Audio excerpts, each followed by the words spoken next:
আমন্ত্রণ দেশ জনপদ লাইভে আপনাদের সঙ্গে আছি আমি তোয়া আফরোজ। দাম বাড়ার সাথে সাথেই বাজারে ঢুকছে বোতল ও প্যাকেটজাত ভোজ্য তেল। বিস্তারিত জানাতে বগুড়া থেকে সরাসরি যুক্ত হচ্ছেন সহকর্মী সঞ্জু রায়। আর সঞ্জু, এতদিন সয়াবিন তেলের বোতলগুলো কোথায় ছিল, কি বলছে ক্রেতা বিক্রেতারা, জানাবেন। তো ঊর্ধ্বমুখী বাজারে কখনো চাল কখনো আলু, এখন আবার নতুন করে আলোচনায় এসেছে তেল। আসলে একের পর এক পণ্য নিয়ে এই রকম অধিক মুনাফালোভী যে ব্যবসায়ী, তাদের যে সিন্ডিকেট, তাদের যে ছিনিমিনি খেলা, তা নিয়ে কিন্তু সাধারণ জনজীবন এখন সত্যি নাভিশ্বাস উঠে গেছে। গেল এক মাস যাবৎ উত্তরের এই প্রাণকেন্দ্র বগুড়ার কোনো বাজারে ছিল না প্যাকেট এবং বোতলজাত সয়াবিন তেলের কোনো সরবরাহ।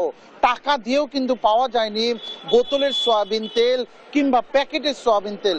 বাধ্য হয়ে কিন্তু সাধারণ মানুষকে খেতে হয়েছে খোলা তেলে, কিন্তু তাও মেলেনি কিন্তু সঠিক দামে, দিতে হয়েছে বাড়তি দাম। গতকালকে পর্যন্ত খোলা তেল বগুড়ার বাজারে বিক্রি হয়েছে 185 টাকা পাইকারিতে, এবং খুচরা বাজারে কিন্তু এর সাথে যুক্ত হয়েছে আরো 15 থেকে 20 টাকা।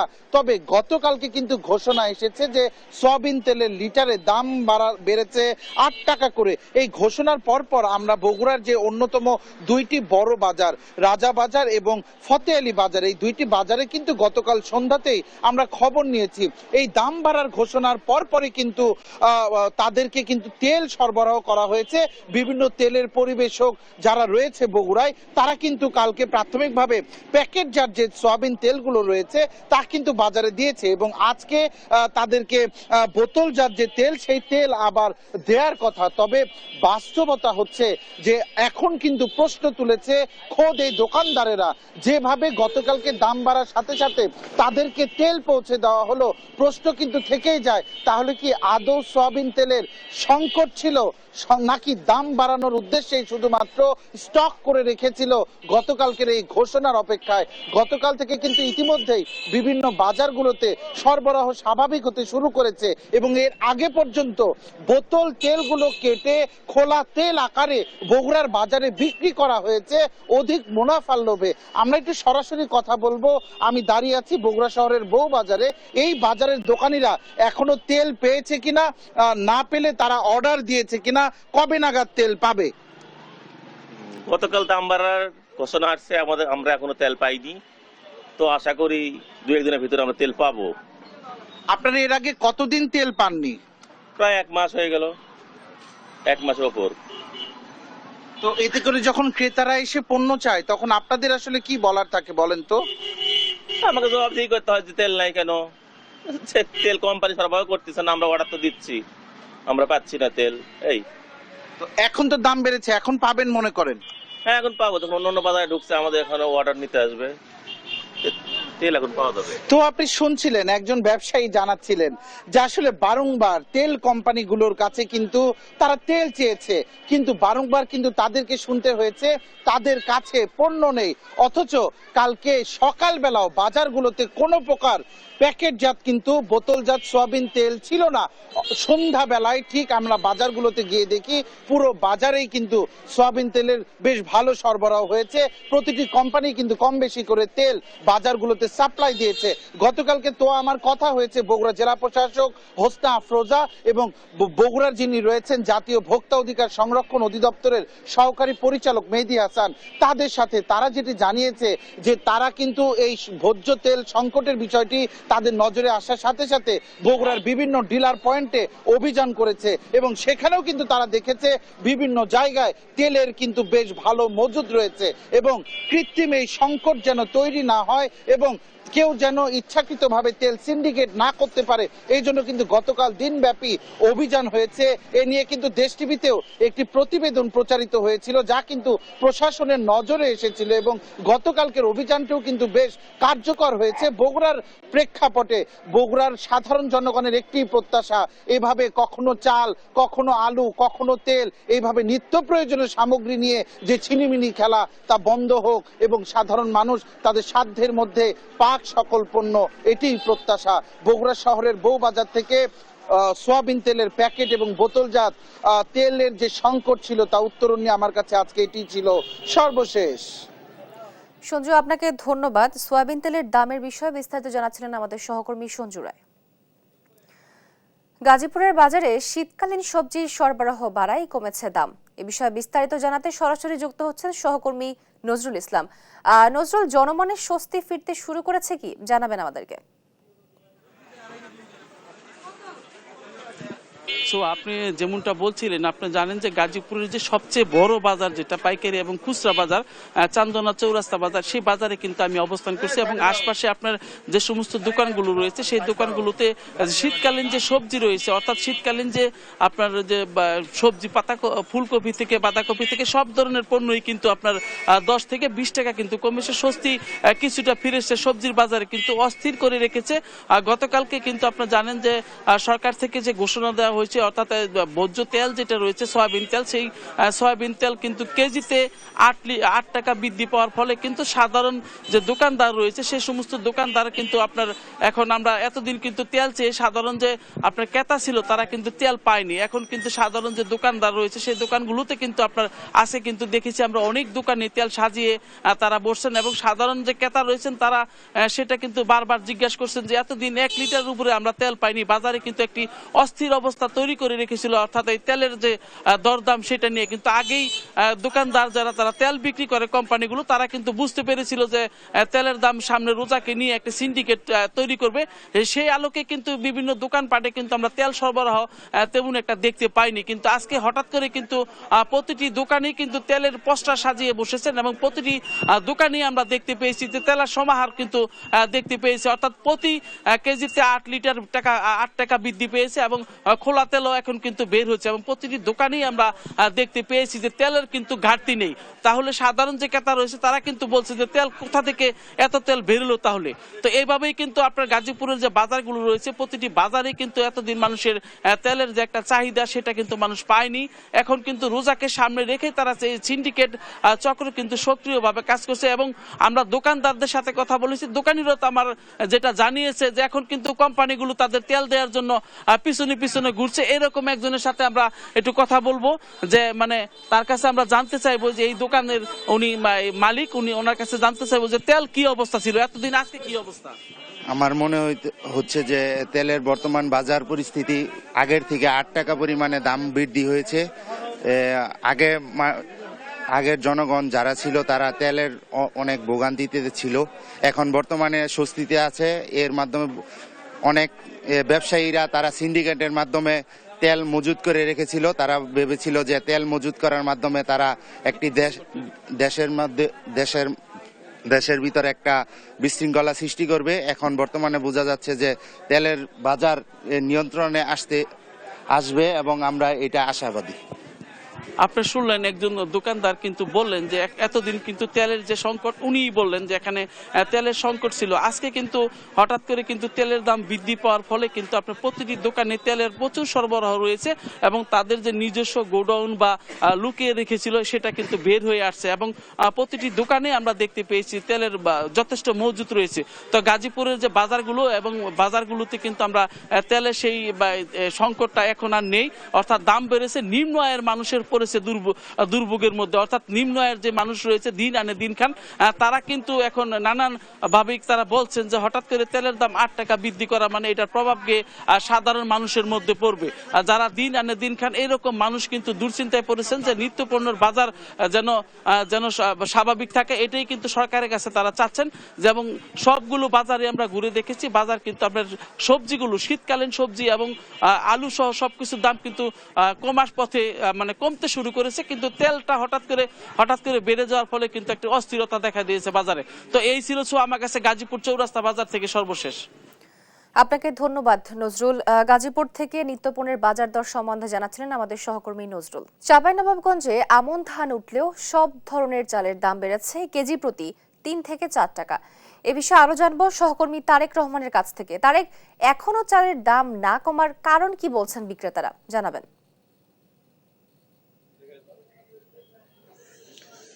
তো আপনি যে বিষয়টি বলছিলেন কেজি প্রতি চালের দাম বেড়েছে 3 থেকে 4 টাকা, কিন্তু বাস্তবতা কিন্তু এখন আরো ভিন্ন। বিভিন্ন জায়গাতে কিন্তু বিভিন্ন রকম ভাবে চালের দাম বিক্রি হচ্ছে। কোনো কোনো বাজারে কেজি প্রতি চালের দাম বেড়েছে 4 থেকে 5 টাকা, আবার কোনো কোনো জায়গাতে 5 থেকে 6 টাকা কিন্তু বেড়েছে। তো আপনাকে বলে রাখি, এখন কিন্তু আমন ধানের পুরো মৌসুম চলছে। আমন ধান যেহেতু কাটা মারা চলছে এবং অনেক ক্ষেত্রে কিন্তু আমন ধান কিন্তু ঘরে উঠেছে। ঘরে ওঠার পরেও কিন্তু আমন ধান কোনো চালের দাম কমছে না। আমরা সকালে এসে যে বিষয়টি জানতে পেরেছি, বাজার বাজার দোকানদারদের সাথে কথা বলেছি, ক্রেতাদের সাথে কথা বলেছি, ক্রেতা বিক্রেতাদের সূত্রে যে বিষয়টা আমরা জানতে পেরেছি কি চাঁপাইনবাবগঞ্জে স্বর্ণা চাল বিক্রি হচ্ছে 50 টাকা, 28 চাল বিক্রি হচ্ছে 67 থেকে 70 টাকা, জিরা চাল বিক্রি হচ্ছে 77 টাকা, কাটারি ভোগ চাল বিক্রি হচ্ছে 85 টাকা এবং বাসমতি চাল বিক্রি হচ্ছে 100 থেকে 104 টাকা। অর্থাৎ এসব চাল কেজি প্রতি বেড়েছে 5 থেকে 4 টাকা। কিন্তু এর আগে কিন্তু এসব চালগুলা কিন্তু 4 থেকে 5 টাকা কম ছিল বলে আমাদেরকে ক্রেতা এবং বিক্রেতারা জানিয়েছেন। ক্রেতারা বলছেন কি সরকারের আসলে বাজার মনিটরিং ব্যবস্থা না থাকার কারণে কিন্তু আড়তদাররা ইচ্ছা মতো দাম বাড়িয়ে দিচ্ছে এবং যারা খুচরা ব্যবসায়ী আছে তারা বলছেন কি আড়তদাররা যেহেতু বেশি দামে চাল বিক্রি করছে, সেহেতু বেশি দামে কিনে কিন্তু তাদেরকে এই খুচরা ব্যবসায়ীদেরকে বিক্রি করতে হচ্ছে। আমরা একটু খুচরা ব্যবসায়ীর সাথে একটু কথা বলতে চাই, তার কাছ থেকে জানবো আসলে চালের দাম বাড়ার কারণ কি এবং কি কারণে চালের দামটা বাড়ছে। এখন তো আমনের ভরা মৌসুম চলছে, তারপরে কেন চালের দাম বাড়ছে বলে আপনি মনে করেন? চালের দাম বাড়ছে কি কারণে আমরা তো এটা বুঝতে পারছি না, কিন্তু এখন ধানের দাম বেশি, যেহেতু বড় বড় মিলাররা যেখান থেকে আমরা চাল খরিদ করি পার হাউস থেকে কিংবা মিল থেকে, তারা বলছে এই দাম হইলে দিব না, হলে দিব না। ধানের দাম বেশি, ধানের দাম যে হিসাবে তার আরো চালের দাম বেশি পড়ার কথা, তা না পাতে আমরা 1 টাকা কমই দিচ্ছি, এরকম ওরা বলছে। আর এখন যেহেতু বাংলাদেশে প্রতি 3 মাস পর পর যেহেতু আমাদের ধান হয়, চালের দাম বাড়ার কোনো প্রশ্ন আসে না। অতএব অবশ্যই মনিটরিং এর অভাব আছে, অবশ্যই কোনো গাফিলতি আছে বলেই চালের দাম বাড়ছে। যে দেশ 3 মাস পর পর ধান উঠে, সে দেশে কোনোদিনই 4 টাকা 5 টাকা বাঁচবে না। আজ থেকে 20 বছর আগে কার্তিকের টানে বস্তাতে 50 থেকে 100 টাকা বেড়েছে, এখন প্রতি 2 মাস পর পর লাগছে 100-150 টাকা বাড়ছে। যখন একটু সরকার উদ্যোগ নিয়েছে তখন একটা বাড়ি মেরে বাড়ছে 5 টাকা, কমাচ্ছে 1 টাকা। এতই সরকার বাহবা করছে, যারা এই উদ্বোধন কর্মকর্তা আছে, না চাইলে দেবে 1 টাকা কমেছে। 5 টাকা বাড়লো, 5 টাকা কমাইতে হবে। ধানের দাম যে 5 টাকা কমেছে, তাহলে 5 টাকা কমাতে, সেখানে 1 টাকা করে কমে। জি, ধন্যবাদ আপনাকে। জি, তো আপনি শুনছিলেন কি যে একজন বিক্রেতা, খুচরা বিক্রেতা কিন্তু ক্ষোভ প্রকাশ করছিলেন। তিনি জানাচ্ছিলেন কি এই বাংলাদেশে কিন্তু প্রতি বছর অন্তত পক্ষে 3 মৌসুমের কিন্তু ধান হয়, অথচ এই চালের দাম কিছুতেই বাজারে নিয়ন্ত্রণ করা যাচ্ছে না। তিনিও কিন্তু বাজার মনিটরিং না হওয়ার পিছনে কিন্তু স্থানীয় যারা প্রশাসন আছে বা বাজার মনিটরিং করার যারা দায়িত্ব আছে তাদেরকে কিন্তু দায়ী করেছেন। তিনি বলছেন কি অনতি বিলম্বে যদি বাজার যদি মনিটরিং করা না হয়, তাহলে এর চেয়ে চালের দাম কিন্তু আরো ভয়াবহ হবে বলে তিনি আমাদেরকে জানিয়েছেন। আমরা আরেকটি বিষয় জানতে পেরেছি, এখানে কিন্তু অনেক ক্রেতা যারা 20 কেজি কিনেন চাল, তারা কিন্তু 10 কেজি কিনছেন, অর্থাৎ চাল কেনার কেজি কিন্তু তারা কমে দিচ্ছেন। জি, তো এই ছিল আমার কাছে চাঁপাইনবাবগঞ্জের চালের বাজারের সর্বশেষ পরিস্থিতি। আপনাকে ধন্যবাদ। চাঁপাইনবাবগঞ্জের চালের দামের বিষয়ে জানাচ্ছিলেন আমাদের সহকর্মী তারেক রহমান। চুয়াডাঙ্গায় গেল 2 দিনের তুলনায় শীতের মাত্রা কিছুটা কম। এ বিষয়ে আরো জানতে সরাসরি যুক্ত হচ্ছেন সহকর্মী খায়রুজ্জামান সেতু। সেতু, সীমান্তবর্তী জেলায় শীতের প্রভাব কেমন দেখছেন? ধন্যবাদ তোহা। সেটা আপনাকে একটু জানিয়ে রাখি, সেটা হচ্ছে শীত এবং গরম সব সময়ের জন্য কিন্তু যেহেতু চুয়াডাঙ্গা জেলার শীর্ষে থাকে, তো বলার অপেক্ষা রাখে না। সেটা কিন্তু গত 2 দিন আগে কিন্তু প্রচণ্ড শীত অনুভূতি হচ্ছিল। তো আজকে যে পরিবেশটা হচ্ছে তৈরি হচ্ছে, সেটা হচ্ছে আমি ইতিমধ্যে সকালেই কিন্তু আমি দর্শকদের জানিয়েছি, তারপরে আমি আবারও জানিয়ে রাখি আপনার মাধ্যমে। সেটা হচ্ছে গতকাল বিকাল 4টা থেকে আজকে সকাল 10টা পর্যন্ত কুয়াশার চাদরে কিন্তু চুয়াডাঙ্গা জেলা পুরো মোড়ানো ছিল এবং রাস্তাঘাটে কিন্তু যানবাহন হচ্ছে হেডলাইট জ্বালিয়ে চলাচল করেছে। বলা যেতে পারে একদম কুয়াশার জন্য আটকিয়েছিল চুয়াডাঙ্গা জেলা। এইখানে আরেকটু জানিয়ে রাখি, সেটা হচ্ছে যে সকাল 6টায় কিন্তু আবহাওয়া অফিস আমাকে জানিয়েছিল, সেটা হচ্ছে ওই সময় দৃষ্টিসীমা ছিল 800 মিটার এবং সকাল 9টায় কিন্তু দৃষ্টিসীমা ছিল হচ্ছে 300 মিটার। সেক্ষেত্রে মানে আমার এই বিবরণ থেকে বুঝতেই পারছেন যে বাস্তবতা কতটা ভিন্ন ছিল। তো দুঃখ বাস্তবতা কতটা ভয়াবহ ছিল। এবং শীতের কথা যদি বলতে হয় সেটা হচ্ছে গত 2 দিনের তুলনায় আজকে তাপমাত্রা কিন্তু হঠাৎ করে বেড়েছে। সেটা হচ্ছে আজকে কিন্তু সকাল 6টায় এবং সকাল 9টায় তাপমাত্রা রেকর্ড করেছে চুয়াডাঙ্গা আবহাওয়া অফিস 15 ডিগ্রি সেলসিয়াস, যেটা কিন্তু গত 2 দিন আগেও কিন্তু 11 এবং 12 ডিগ্রি সেলসিয়াস তাপমাত্রার ভিতরে ছিল। তো ওই সময়তে কিন্তু চুয়াডাঙ্গার মানুষ মানে শীতে খুবই কষ্ট করেছে। কিন্তু আজকে যে শীত খুব একটা বেশি না থাকলেও কিন্তু আজকে কিন্তু কুয়াশার কারণে মানুষের জীবন দুর্বিষহ হয়ে উঠেছিল। কারণ তারা কিন্তু, আমি সকালে কথা বলেছি খেটে খাওয়া দিন মজদুরদের সাথে, তাদের বক্তব্য একটাই, শীতের সময় শীতে বের হতে পারে না, আর হচ্ছে কুয়াশা পড়ছে, কুয়াশায় বেরোবে কিভাবে তো দেখাই যায় না। সুতরাং সব মিলিয়ে কিন্তু যে মানে কুয়াশা কিংবা যে তীব্র শীত দুইটাইতে কিন্তু মানে বিপাকে আছে। সেটা হচ্ছে যে আমাদের চুয়াডাঙ্গা যারা খেটে খাওয়া দিন মজুর আছে তারা। তবে আমি একটু জানিয়ে রাখি, সেটা হচ্ছে কিন্তু যে শীত কিন্তু ক্রমান্বয়ে চুয়াডাঙ্গাতে বাড়ছে। এই বাড়ার কারণে কিন্তু খেটে খাওয়া দিন মজুর মানুষরা কিন্তু রীতিমতো কষ্ট ভোগ করবে আর কি। তো এই ভোগ করলেও কিন্তু এখন প্রশাসনের পক্ষ থেকে কিংবা স্বেচ্ছাসেবী কোনো সংগঠনের পক্ষ থেকে শীত বস্ত্র বিতরণ কিন্তু এখনো পর্যন্ত আমাদের চোখে পড়েনি। আমি আরো একটু জানিয়ে রাখি, শুধু যাই যে চুয়াডাঙ্গাতে যে খেটে খাওয়া দিন মজুর আছে যারা, এরা এদের মানে চুয়াডাঙ্গার যে চিরচেনা রূপ, ওই শীতের সময় তারা যেমনটা জানায় আমাদের, সেটা হচ্ছে যে তারা কিন্তু শুধু শীত বস্ত্র কিংবা কম্বল তোষাকে সন্তুষ্ট না, তারা চাই যে তার যে ভর্তুকি, সরকার যদি ভর্তুকির মাধ্যমে তাদেরকে যে ওই যে বলা যেতে পারে যে ভাতা দেওয়ার ব্যবস্থা করে, তাহলে হয়তো তারা একটু স্বস্তি পাবে। আর আমি আরো একটু জানিয়ে রাখি, সেটা হচ্ছে কিন্তু এই শীতের কারণে কিন্তু কিংবা কুয়াশার কারণে কিন্তু মানে হাসপাতালগুলোতে শীতজনিত রোগে আক্রান্ত রোগীর সংখ্যা বাড়ছে। এর ভিতরে বেশি কিন্তু আক্রান্ত হচ্ছে বয়স্ক এবং শিশুরা, এই ঠান্ডা, কাশি এবং ডায়রিয়ার মতো ভয়াবহ রোগে আর কি। আমি যদি বড় ধানের চারার কথা বলি, সেটা হচ্ছে কৃষি বিভাগ আমাকে যেমনটি জানিয়েছে যে বর্তমানে যে অবস্থা বড় হচ্ছে চারার, কারণ সবেমাত্র হচ্ছে বড় চারা দেওয়া শুরু করেছে। তো এই মুহূর্তে কিন্তু খুব একটা সমস্যা হবে না। তবে এই কুয়াশা যদি চলমান থাকে সেক্ষেত্রে কিন্তু বড় বিস্তারে কিন্তু ব্যাপক প্রভাব পড়বে। তো এই ছিল চুয়াডাঙ্গা থেকে সর্বশেষ। তোহা, সে তো আপনাকে ধন্যবাদ। চুয়াডাঙ্গা থেকে শীতের প্রভাব কেমন পড়েছে সে বিষয়ে জানাচ্ছিলেন আমাদের সহকর্মী খায়রুজ্জামান সেতু। ঘন কুয়াশার কারণে 4 ঘন্টা পর পাটুরিয়া দৌলতদিয়া এবং আরিচা কাজিরহাট নৌ রুটে ফেরি চলাচল শুরু। বিস্তারিত জানাতে সরাসরি যুক্ত হচ্ছেন সহকর্মী আব্দুল আলিম। আলিম, বর্তমান পরিস্থিতি কি সেখানে আমাদেরকে জানাবেন।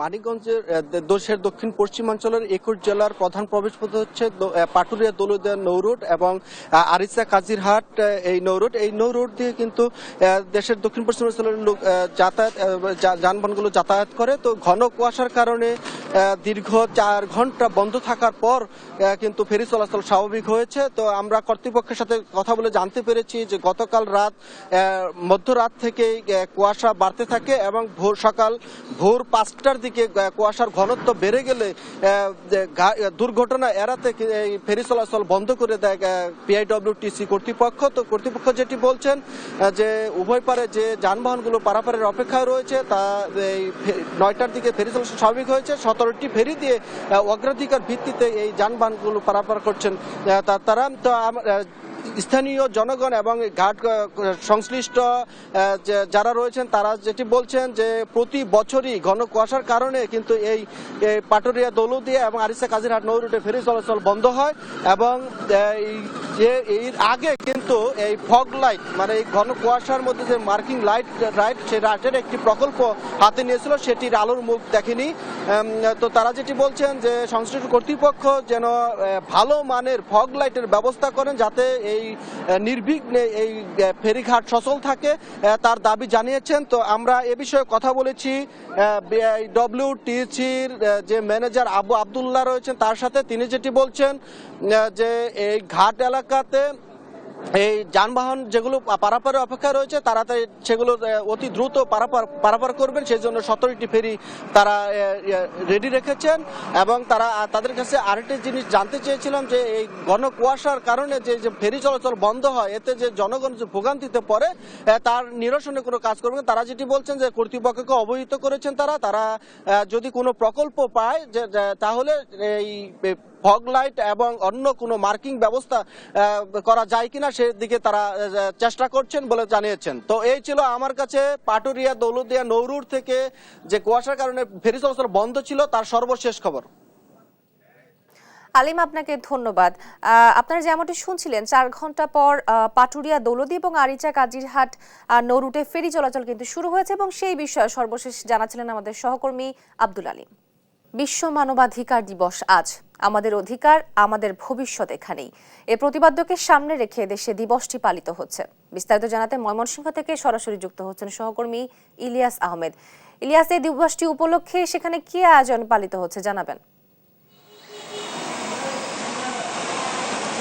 আজকে সকাল থেকেই বিশ্ব মানবাধিকার দিবস উপলক্ষে কিন্তু নানা আয়োজন করা হয়েছে বিভাগীয় শহর ময়মনসিংহে। এছাড়াও আমরা দেখেছি প্রত্যেকটি উপজেলায় কিন্তু বিভিন্ন রাজনৈতিক সংগঠন প্রশাসনের উদ্যোগে কিন্তু নানা কর্মসূচি চলছে। অর্থাৎ আজকে দিনব্যাপী নানা কর্মসূচির মধ্য দিয়ে এই দিবসটিকে পালন করা হবে। আমি এখন রয়েছি ময়মনসিংহের ফুলপুর উপজেলায় রয়েছি। ফুলপুর উপজেলা বাংলাদেশ মানবাধিকার কমিশন ফুলপুর উপজেলা শাখার উদ্যোগে কিন্তু কিছুক্ষণের মধ্যেই একটি র্যালি সেটি কিন্তু অনুষ্ঠিত হবে। অর্থাৎ ফুলপুর উপজেলা প্রশাসনিক কার্যালয়ের সামনে কিন্তু মানবাধিকার সংগঠনের নেতৃবৃন্দরা এবং বিভিন্ন স্কুল কলেজের শিক্ষার্থী সহ অন্যান্য নেতৃবৃন্দ যারা আছেন তারা কিন্তু জড়ো হচ্ছেন এবং কিছুক্ষণের মধ্যেই তাদের যে কর্মসূচি সেটি কিন্তু অনুষ্ঠিত হবে বলে এখানকার যে সভাপতি মোহাম্মদ আব্দুল্লাহ তিনি আমাদেরকে জানিয়েছেন। এছাড়াও আমরা লক্ষ্য করেছি ময়মনসিংহ নগরীতেও কিন্তু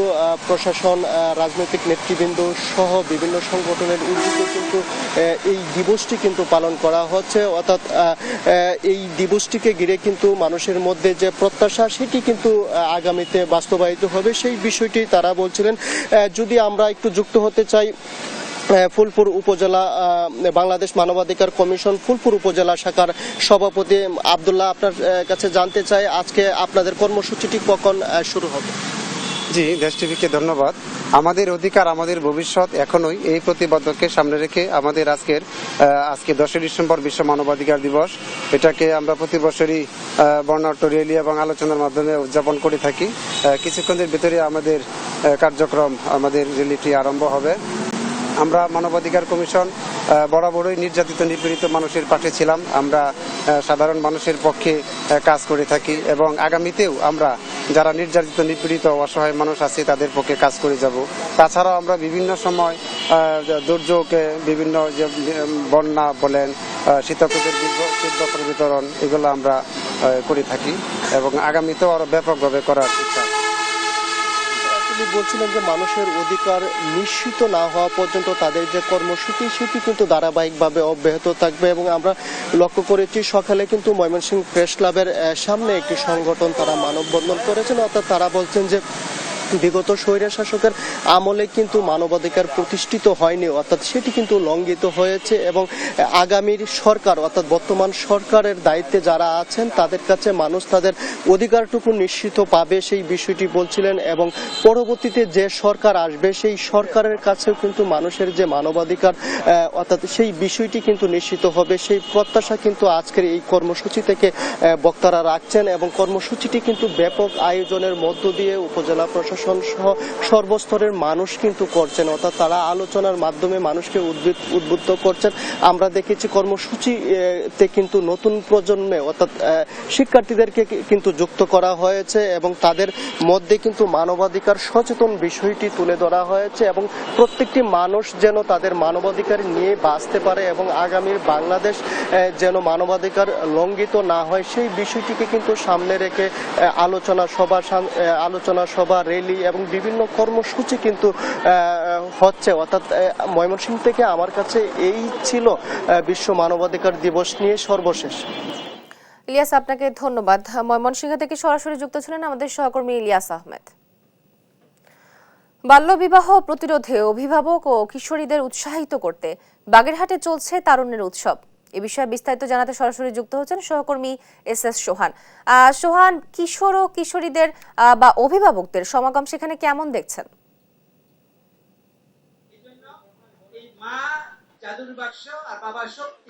বাগেরহাটে বাল্যবিবাহ প্রতিরোধে কিশোর কিশোরী এবং অভিভাবকদের সচেতন করতে কিন্তু সম্ভাবনার উৎসব বা তারুণ্যের উৎসব যেটাই বলি শুরু হয়েছে। সকাল থেকে এখানে বাগেরহাটের 9টি উপজেলা থেকে বিভিন্ন শিক্ষা প্রতিষ্ঠানের 60 শতাধিক শিক্ষার্থী এবং অভিভাবক, সরকারি বেসরকারি কর্মকর্তা এবং সংশ্লিষ্টরা কিন্তু উপস্থিত হয়েছেন। এখানে আরও একটি উল্লেখযোগ্য বিষয় হচ্ছে ইউনিসেফ এবং ইউনিএফপি এর যে কর্মকর্তারা রয়েছেন তারাও কিন্তু এখানে উপস্থিত আছেন এবং 6টি দেশের 30 জন বিদেশি প্রতিনিধি কিন্তু এখানে অংশগ্রহণ করেছেন এবং এখানে যে কিশোর কিশোরী এবং শিক্ষার্থীরা অংশগ্রহণ করেছে তাদেরকে বাল্যবিবাহ সম্পর্কে বোঝানোর জন্য সরকারি বেসরকারি 20টি প্রতিষ্ঠান কিন্তু এখানে অংশগ্রহণ করেছেন এবং কিশোর কিশোরী বা নারী শিক্ষার্থীরা যে পড়াশোনা শেষে তাদের যে কাজের সুযোগ রয়েছে, তাদের যে ক্যারিয়ারের সুযোগ রয়েছে সেই সুযোগ সম্পর্কে জানানোর জন্য কিন্তু বিভিন্ন প্রতিষ্ঠান এসেছে, যে তারা বিভিন্ন প্রচারপত্র সহ বিভিন্ন লিফলেট কিন্তু বিতরণ করছে। আমার সাথে আসলে এই যে উৎসবের যে যারা উদ্যোক্তা এবং যাদের আয়োজনে এই উৎসব হচ্ছে সেই মহিলা বিষয়ক অধিদপ্তরের বাগেরহাটের যে উপপরিচালক রয়েছেন, আমরা তার কাছে একটু জানবো যে এই যে উৎসব আজকে এই উৎসব কেমন দেখছেন এবং এই উৎসবে কি ধরনের উপকার হবে। ধন্যবাদ। মূলত হচ্ছে মহিলা বিষয়ক অধিদপ্তরের আয়োজনে এবং ইউএনএফপি এবং ইউনিসেফের সহযোগিতায় আমরা এখানে একটা ক্যারিয়ার ফেস্টিভ্যালের আয়োজন করেছি, যেখানে 700 শিক্ষার্থী অংশগ্রহণ করবে। পাশাপাশি হচ্ছে মূলত বাগেরহাটকে বাল্যবিবাহ মুক্ত করার প্রয়াসে এই শিক্ষার্থীরা কিভাবে তাদের পড়াশোনা শেষ করে চাকরি ক্ষেত্রে নিজেদেরকে প্রফেশনালে ঢুকাতে পারে সেই জন্য বিভিন্ন স্টল এখানে দেওয়া হয়েছে এবং প্রতিটি স্টলেই কিন্তু তারা জানতে পারছে যে আমি আমার লেখাপড়া শেষ করার পরে আমি কোন ক্যারিয়ারে গেলে আমার নিজেকে আরো বেশি মাত্রায় সাফল্যমণ্ডিত করে দেশ এবং জাতি গঠনে আমি গুরুত্বপূর্ণ ভূমিকা রাখতে পারবো। তো এটার মূল উদ্দেশ্যই কিন্তু একটাই যে তারা যেন তাদের লেখাপড়াটা শেষ করে, তারা যেন বাল্যবিয়ের ভিতরে যেন না যায় এবং আর একটা বড় বিষয় যে নিজেদেরকে সচেতন করা এবং তাদের অধিকার সম্পর্কেও নিজেদেরকে সচেতন করা এবং তাদের গার্জিয়ানকেও সচেতন করা। এখানে শুধু শিক্ষার্থীই নয়, অভিভাবক এবং স্কুলের টিচাররা তারাও কিন্তু আসছেন যে যাতে তারা এটা দেখে ঘুরে বুঝে নিজেদেরকে আরো বেশি অনুপ্রাণিত এবং উৎসাহিত করে তাদের ছেলে মেয়েদেরকে যেন সেই পথে নিয়ে যেতে পারে। ধন্যবাদ। ধন্যবাদ আপনাকে। আসলে বাগেরহাট মহিলা বিষয়ক অধিদপ্তরের যিনি উপপরিচালক তিনি আমাদেরকে জানাচ্ছিলেন যে এই যে মেলার উদ্দেশ্য এবং আমরা দেখেছি সকাল থেকে কিন্তু বিভিন্ন প্রতিষ্ঠান কিশোরীদের কাউন্সেলিং করছেন এবং তাদের ভবিষ্যৎ পরিকল্পনা হিসেবে কি হবে ভবিষ্যতে সেই বিষয়ে সহযোগিতা করছেন। এই উৎসবের মাধ্যমে বাগেরহাটে বাল্যবিবাহ কমে আসবে বলে আশা করছেন সংশ্লিষ্টরা। বাগেরহাট থেকে এই ছিল আমার কাছে সম্ভাবনার উৎসবের সর্বশেষ খবর। আপনাকে ধন্যবাদ সোহান। দর্শক, পুলিশ সংস্কার প্রস্তাবনা নিয়ে বিএনপির ব্রিফিং হচ্ছে, আমরা সরাসরি ছিলাম সেখানে। এই ছিল এখনকার দেশ জনপদ লাইভ। এতক্ষণ সাথে থাকার জন্য ধন্যবাদ।